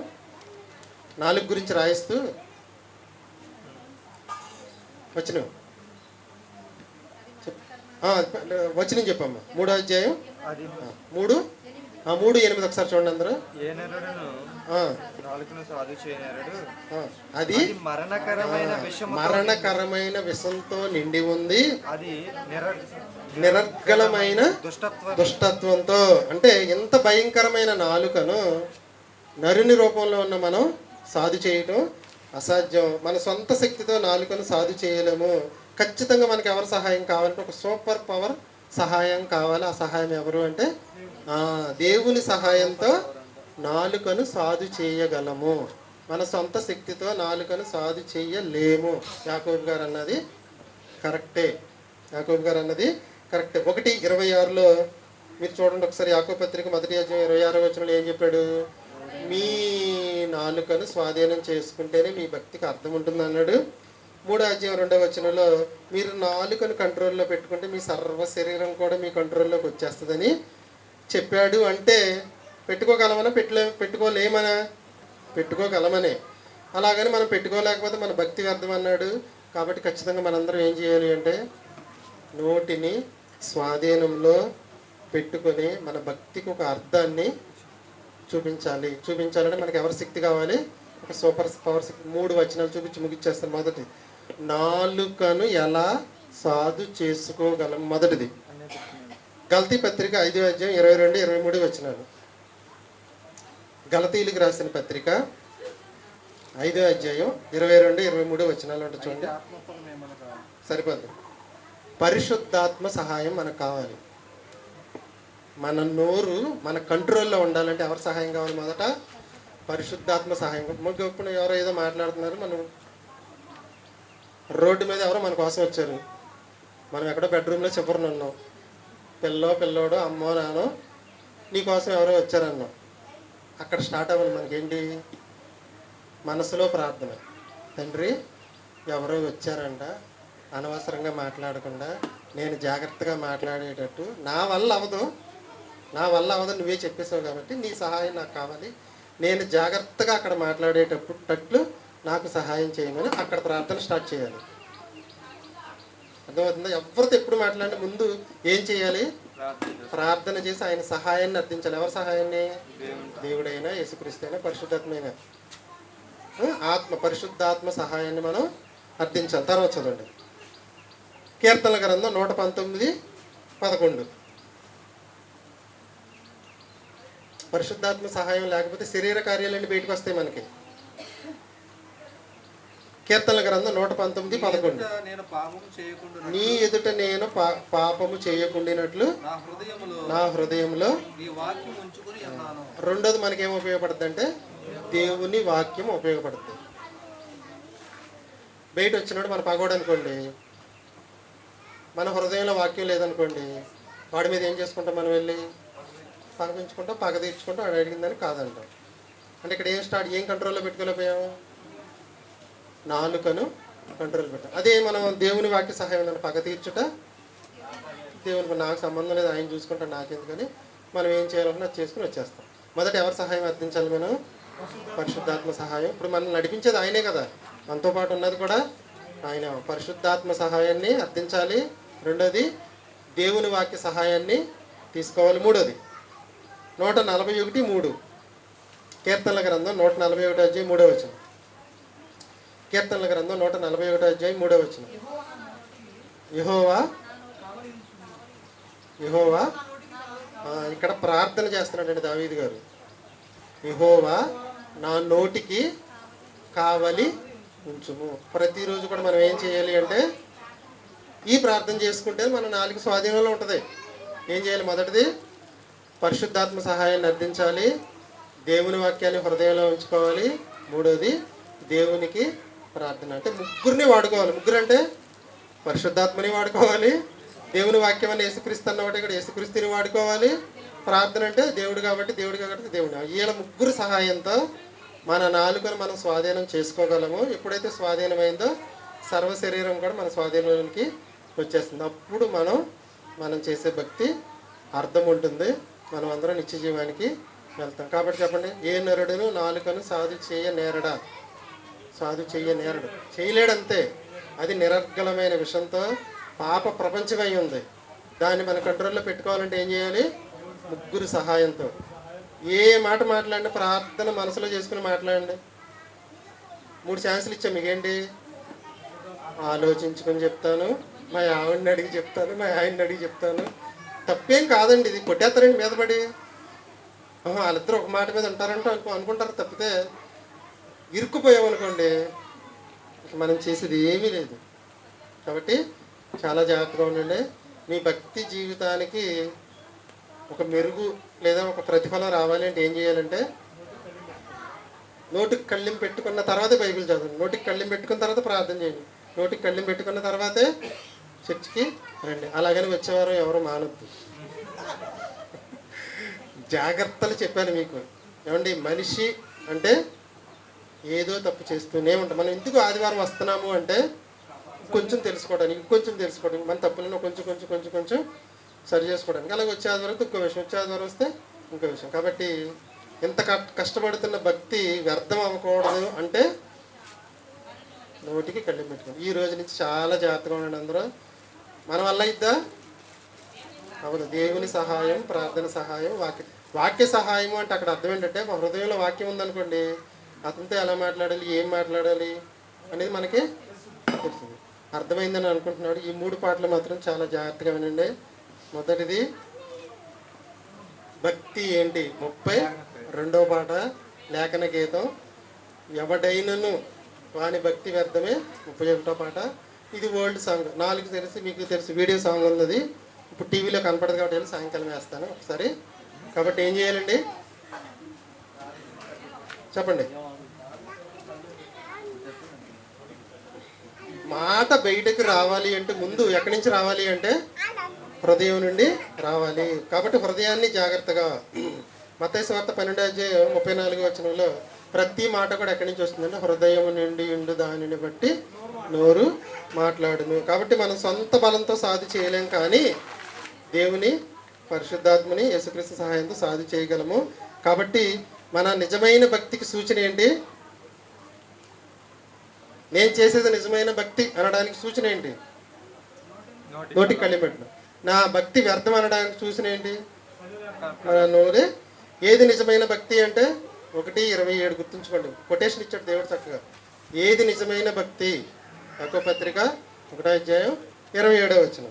ఏది వ్యర్థమైన భక్తి? 1:20. కృష్ణ బాగా చెప్పాడు. అంతే. 27 భక్తి, 26 వ్యర్థమైన భక్తి. కాబట్టి గన్ షాట్ లాంటి 7 జాగ్రత్తలండి. మొదటి జాగ్రత్త నోటికి కళ్ళెము. నాకు సాయంకాలం టైం టేబుల్ లేదు, సమయం ఉంటే రెండోది చెప్తా. వాళ్ళు ముగ్గురు చెప్పేశారనుకోండి నేను ఆగిపోతా. వచ్చే ఆదివారం మాత్రం 2 పూట్ల ప్రేయర్ ఉంటుంది. మా ఆవిడ ఫంక్షన్ ఉందంటున్నా, ఉన్నా తప్పదు, ఆగిపోవాలి. నిర్గమ కాండం వివరణ అయిపోద్దండి. ఓకేనా? నిర్గమాకాండం చాలా సింపుల్గా అర్థమయ్యే రీతిలో చెప్తాను. ఒక గంట వీడియో కూడా ఉంది, వీడియో కూడా వేసేస్తాను. మోషే గారు 10 తెగుళ్ళు రావడం, కప్పలు రావడం చదివామంతే. దృశ్యరూపంగా వస్తాయి. ప్లస్ ఎర్ర సముద్రం పాయలు అవ్వడం, వాళ్ళు లోనికి వెళ్ళిపోవడం, మునిగిపోవడం అంతా కూడా చక్కగా వీడియో రూపంలో చక్కగా కళ్ళకి కట్టినట్టు వచ్చేస్తుంది. ఎవరు విలువైన సమయాన్ని పోగొట్టుకోవద్దు. ఒక్కసారి యాకోబు పత్రిక 1వ అధ్యాయం 26వ వచనం చూసి ముగించేసుకుందాం. 1:26 యాకోబు పత్రిక.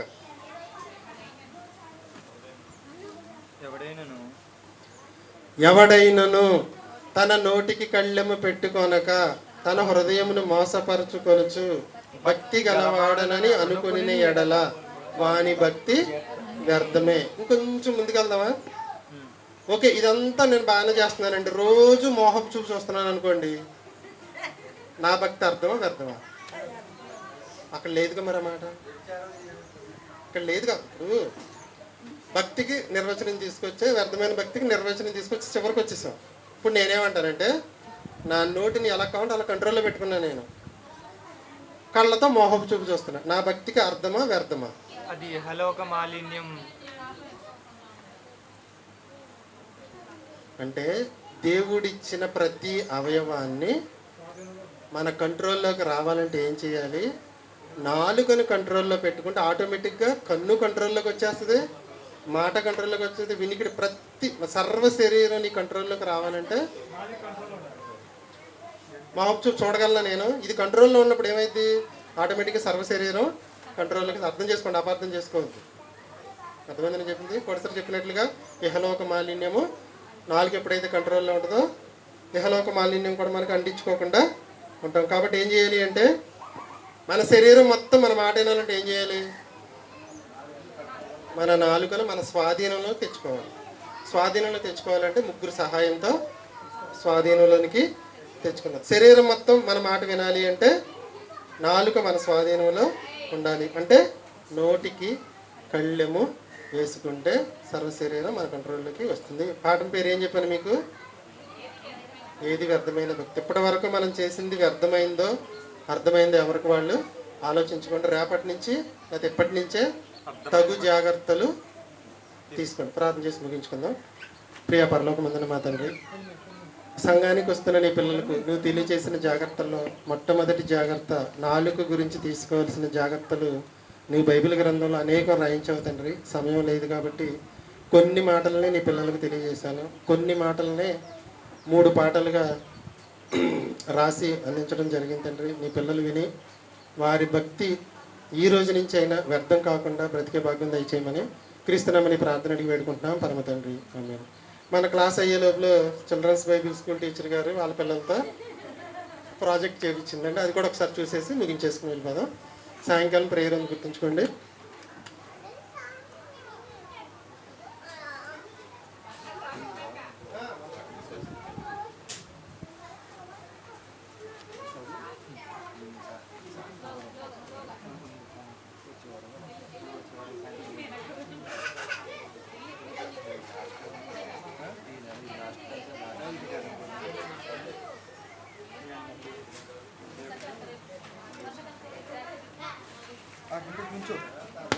అందరూ వచ్చేసిన పిల్లలు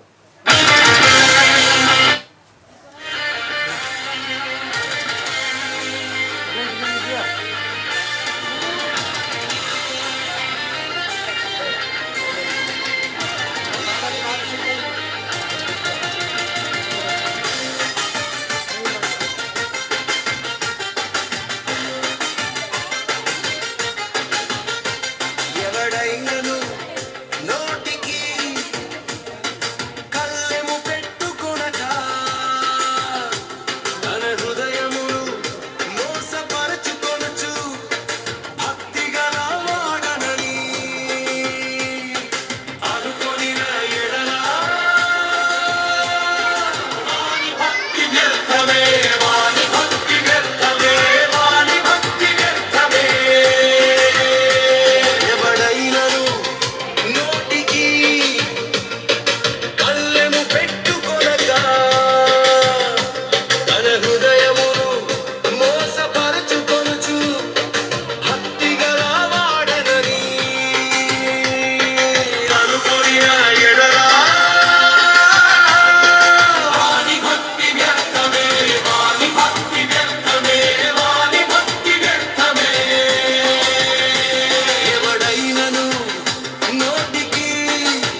చేసుకొనుటయు ఇహలోకమాలిన్యము. తన కంటకుండా తన్ను తాను కాపాడుకొనుటయునే. తండ్రి అయిన దేవుని ఎదుట పవిత్రమును నిష్కళంకమునైన భక్తి ఏదనగా దిక్కులేని పిల్లలను విధవరాండ్రను వారి ఇబ్బందిలో పరామర్శించుటయు ఇహలోకమాలిన్యము. తన కంటకుండా తన్ను తాను కాపాడుకొనుటయునే.